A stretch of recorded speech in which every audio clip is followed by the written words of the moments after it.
Court का जो decision इसके पहले भी था, ये जो खारिज हुआ उसकी एक अलग बात है। कोर्ट प्रकरण क्या था और प्रकरण क्या लाया गया, फिर उस पर क्या निर्णय दे दिया गया, ये तमाम लोग आप सब अध्ययन किए होंगे। जब इसकी शुरुआत हुई थी कोर्ट में तो विषय कुछ और था, विषय कुछ और बना दिया गया, फिर आ कुछ और गया। और तमाम लोग सोशल मीडिया पर लिख रहे हैं कि कोर्ट का ये डिसीजन न्यायसंगत नहीं है। बिल्कुल हम भी उसके सहमत हैं, लेकिन यहां पर सिर्फ कोर्ट अकेले नहीं है।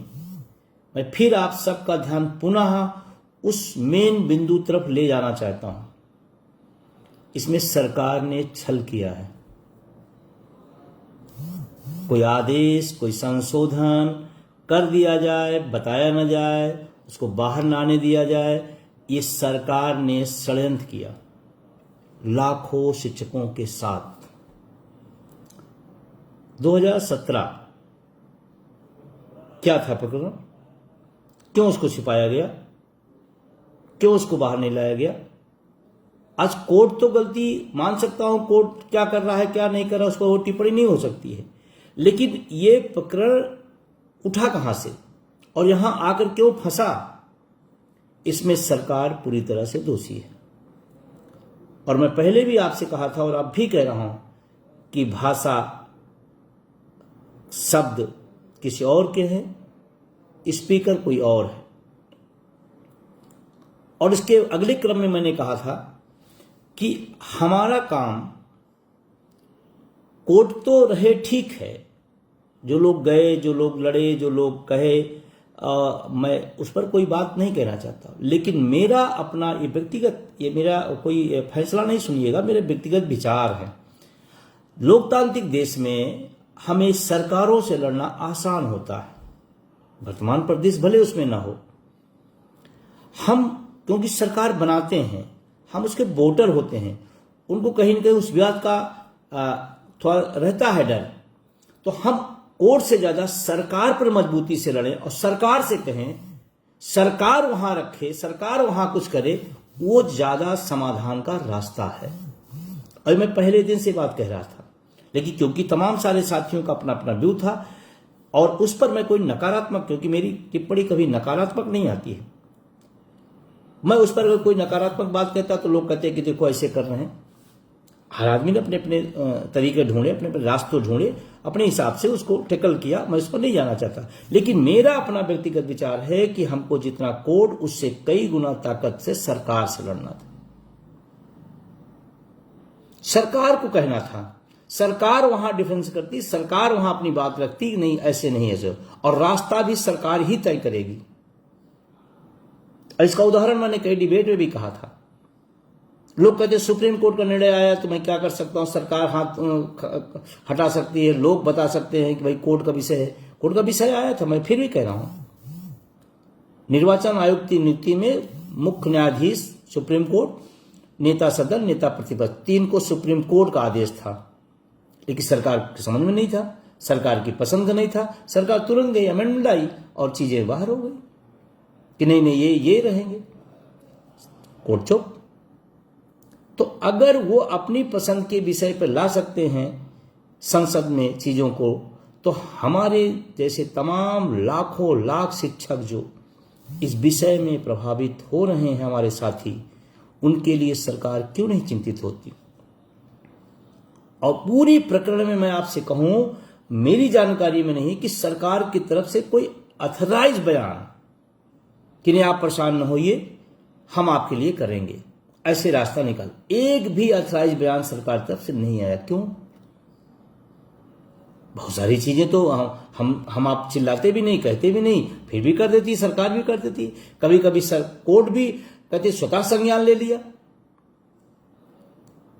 तो सरकार इस पर क्यों नहीं चल रही?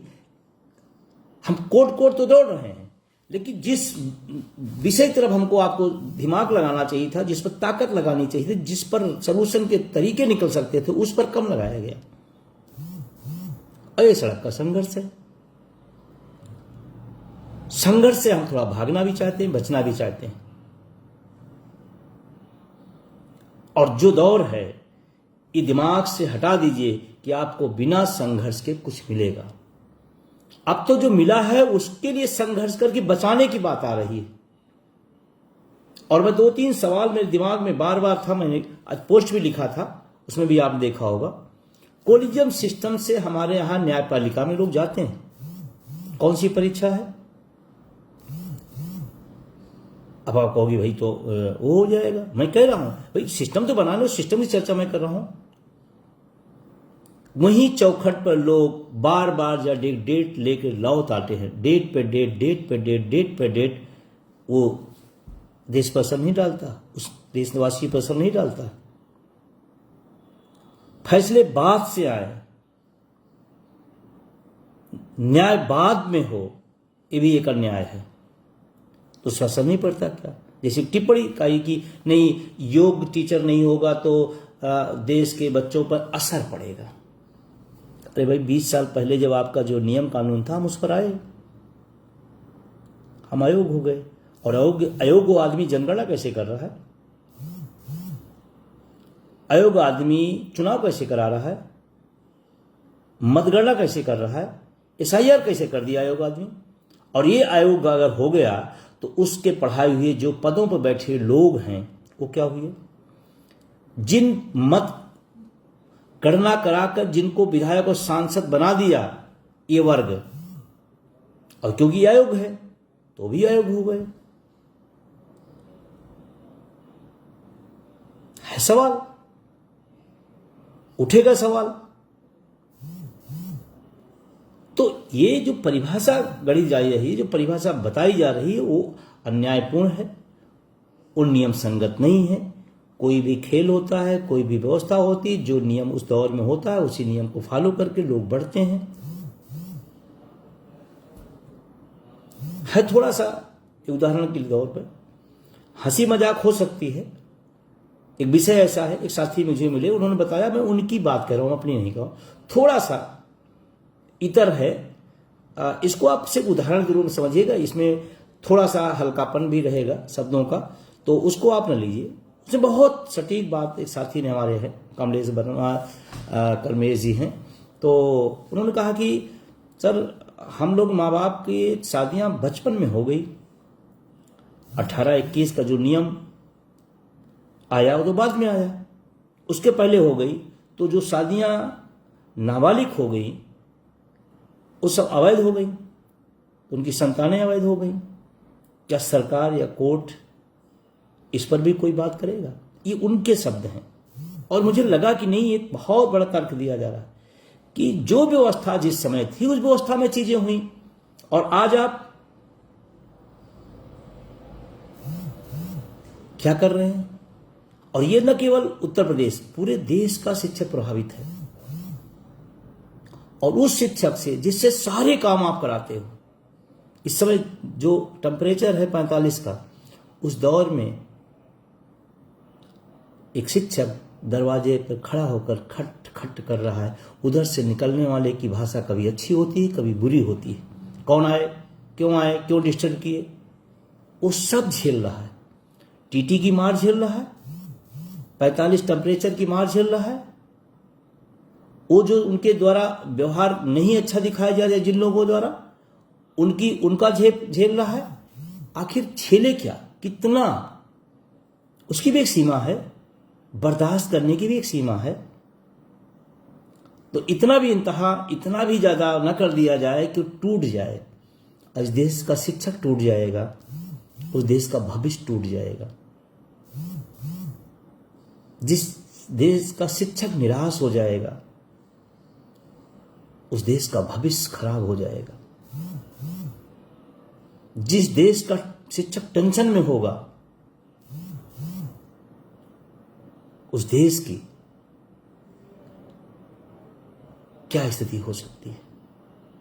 तो मैं सुप्रीम कोर्ट से फिर से विनम्रतापूर्वक कहता हूं कि आपको स्वतः संज्ञान लेकर के ये जो घपलेबाजी इसमें हो रही है उसको देखें।